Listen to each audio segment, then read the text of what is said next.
engineer for LDSD, and we sat down and talked about the design challenges that he had to address through testing.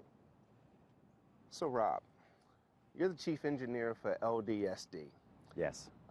You've worked with Mars missions prior to what maybe LDSD might be used for down the road.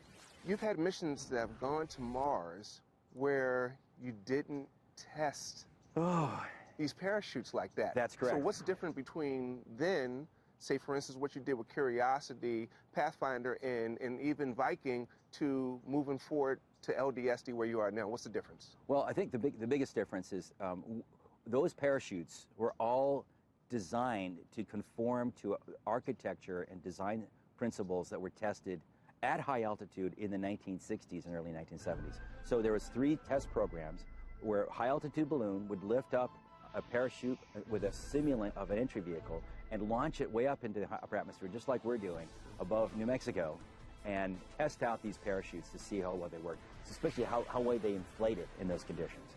We've been counting in those test results for 40 years, and that test program has given us confidence that the parachutes we design will inflate.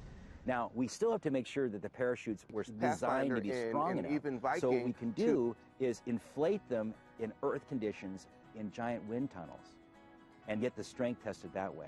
But we can't reproduce the high-speed inflation part. We're counting on those test results from the past. So when my team and I said, let's build a rover like Curiosity. Well, what's the biggest parachute that was ever tested in the 1960s and 1970s? There was one parachute that was tested that was just about the size of Curiosity.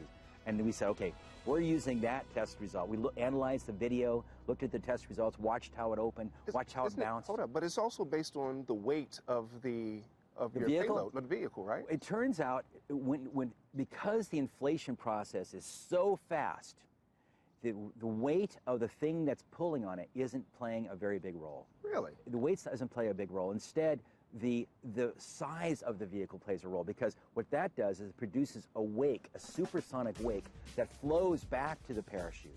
So what we really need is not so much something that's that heavy, but something that doesn't slow down too fast during the inflation process. Because the inflation process is so fast on Mars, it doesn't have to be exactly the same. And back then, he could try an aggressive play here. High, but the size of the forebody, the heat shield, the wake was about right. So again, so we could take advantage of that.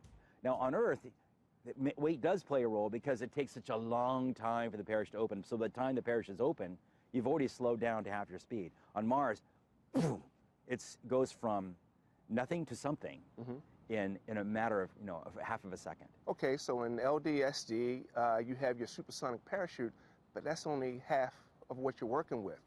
You have the SIAD that deploys. That's right. So we did a twofer. We did 2 tests in one chance last June. What's so nice about a SIAD, it doesn't weigh a lot, and it's pretty